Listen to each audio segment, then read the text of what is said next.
Sa simula pa lang, ramdam na nila ang hirap sa pag-shoot at pagsalo ng bola. Parang hirap na hirap po kami, kuya, sa task na to. Pagod yung malay. Hanggang sa natapos na ang oras at walang naitawid na bola sina Shuvi at Clarice. Talaga siya, ma? Walay. Hirap. Hirap. Okay. Diskarte po namin ni Ralph. Siyempre, tansyahin po yung pulso namin. Okay. Sorry. And pag nakuha na po namin yung tamang pulso, doon na po kami magkakaroon ng bilis.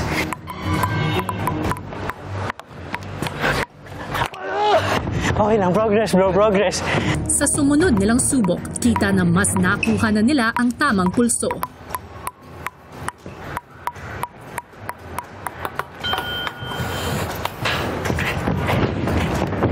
Tuwing pumapasok yung bola sa lalagyan, sobrang nakakatuwa po. Kasi syempre, isang bola po ay napakalaki po ng halaga. Hanggang sa inabutan na sila ng ulan pero hindi nagpapigil ang Rawi sa pagtawid ng bola.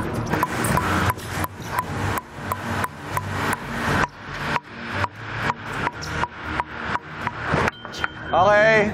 Kung nakatatlong bola sina Ralph at Will, ang sumunod sa kanila na sina Charlie at Isnir, Sorry ate. It's okay, it's okay. bigo naman na makapagpatawid ng bola hanggang sa matapos ang kanilang 10 minuto. Ikaw na. Yeah! Ang sumunod na duo na Dusby mukhang mabilis na nahanap ang pulso sa pagpasa at pagsalo ng bola kaya agad na nakalayo sa pagtawid ng bola sa kanilang unang dalawang subok. Be focused at the same time, hindi ma-frustrate. Ako mag-shoot? Yep. Take your time. Sorry. Tuloy-tuloy lang talaga. Kailangan namin i-back up yung isa't isa. Okay? Das, ikaw, I can't. Nakabahan ako. 1, 2, 3. It is hard. It takes a lot of focus talaga, kuya. And chemistry. Sige.